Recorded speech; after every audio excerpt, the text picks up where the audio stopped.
the journey for Start Somewhere Wellness started probably about 4 years ago, and then 3 years ago we actually started the website Start Somewhere Wellness. It's solely for you. It's solely to help people who want to be healthier find simple strategies.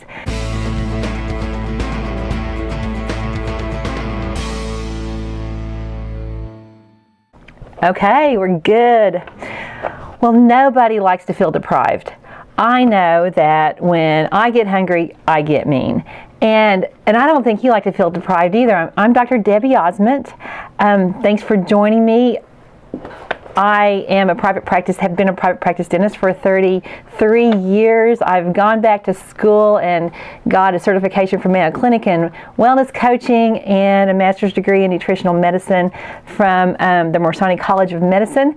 And so I want to bring to you good information that you can incorporate and that's based on sound science. So today we're going to talk about intermittent fasting. Now, you've probably heard a lot about fasting in the news lately. It's sort of reached maybe a little bit of a fad status, but it's not a fad at all. For most of human history, people have fasted. We can see evidence of that, of course, in the Bible. We know that Hippocrates, the father of medicine, was an avid advocate for fasting, and we know that when we don't feel good, we don't want to eat. So fasting is a very natural thing to do. And I think that's what makes it even more confusing since it has reached somewhat of a fad status. Now, it's simple, it's free. There's virtually no risk to fasting. Even if you're taking medications, you really don't have to alter a lot in your life to do some very basic common sense fasting.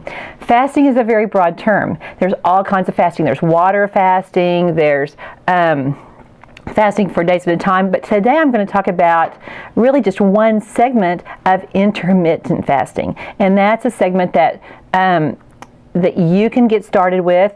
There have been many people in my coaching practice who have lost weight doing the simple mode of intermittent fasting. And when you hear the word fasting, it's probably like you would want to roll your eyes. I mean, I totally agree, because you think that fasting is starvation. I mean, that would be the common thing to assume, but it's not starvation. Fasting is intentional. It is a choice. It's not because of lack of food.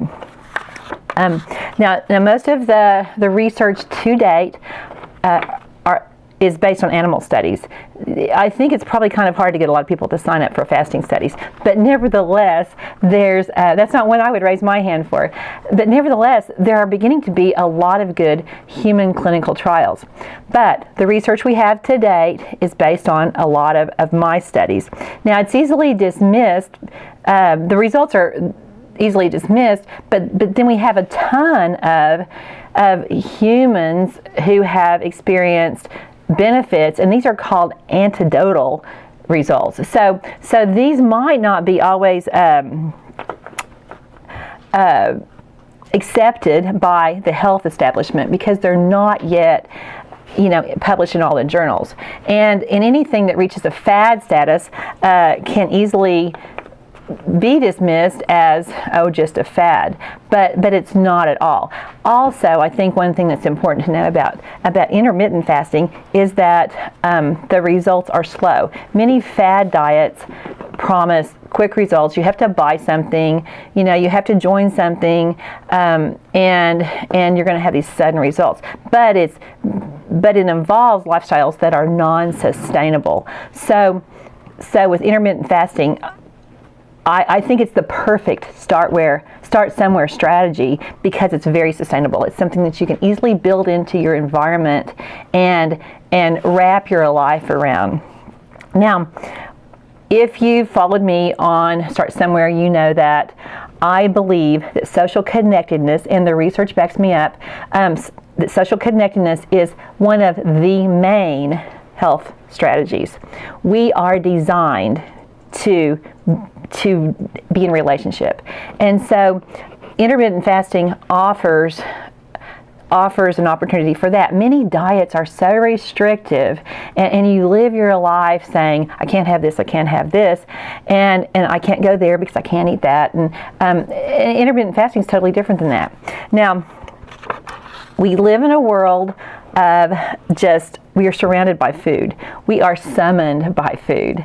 And so with intermittent fasting, you don't change necessarily what you eat. You just change when you eat. And that can be totally at your own pace, in your own groove. You'll read a lot about intermittent fasting, and you'll hear that maybe you need to have this feeding window, this time that you eat, in as short of a period as 4 hours. That may work for some people. That doesn't work for most people. What I recommend if you want to start with intermittent fasting is to just think about what your feeding window is. You know, I'm in my 60th year, and when I was a kid, we got up, we ate breakfast, we went to school, we ate lunch, we had all afternoon, and we didn't have a snack or anything, and then we had dinner, and that was it. You know, that's been really most of the world.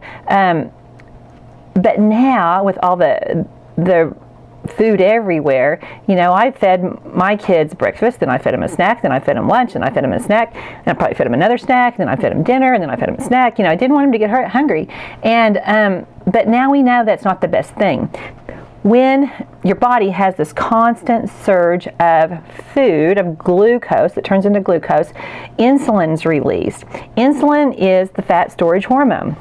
And so what intermittent fasting does, it just gives your body more time without that insulin surge. So how do you get started? Just think about your hours of eating. Maybe you get up at 6 and you eat at 7, and then maybe you eat dinner at 7. So if you want to get started, just close that feeding window 1 hour, even 30 minutes. The goal is to give your body more time that you're not eating than that you are eating. You know, ideally, if you could get that down to 9 or 10 hours, I think you're going to see huge results. Now, one of the myths of intermittent fasting is that you can eat anything you darn well please. Now, you can, but you still want to give your body what it needs. Doesn't mean you don't go to your favorite restaurant and enjoy social connectedness, but you do want to make sure you give your body what it needs to thrive. So start low and go slow. It's simple, it's free. It's been in animal studies, it stimulates the release of growth hormone. Growth hormone is an anti-aging hormone. It is a muscle building hormone, and it kind of works opposite of insulin. So if you squeeze that feeding window, then your body burns fat and your body produces more growth hormone. So, you know, my philosophy is start somewhere. It's so funny. As I was coming up here this morning, I got behind a pickup on the merge ramp. Now, have you ever been on the merge ramp behind somebody who didn't know how to merge? Well, that's what happened today. And so he just got frozen. I mean, there's a lot of cars coming. It was a busy time, and I thought, this is exactly how people are related to health.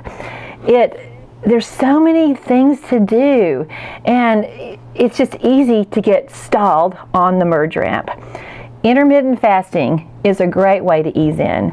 I think intermittent fasting makes the merge ramp a little longer and a little slower. So think about it. See if it works for you. There's a lot of good information out there. You don't have to go by any certain plan. You can do exactly what fits for you, what fits for your family, what fits with your work schedule, and what fits with your family. Don't feel deprived. Just start somewhere with intermittent fasting. Please join me on my blog at Start Somewhere Wellness. We have a new site, nourishlife.com. Check that out. We're building it. And start living healthier. Start building your environment. You can do it. I'll help you. Thank you.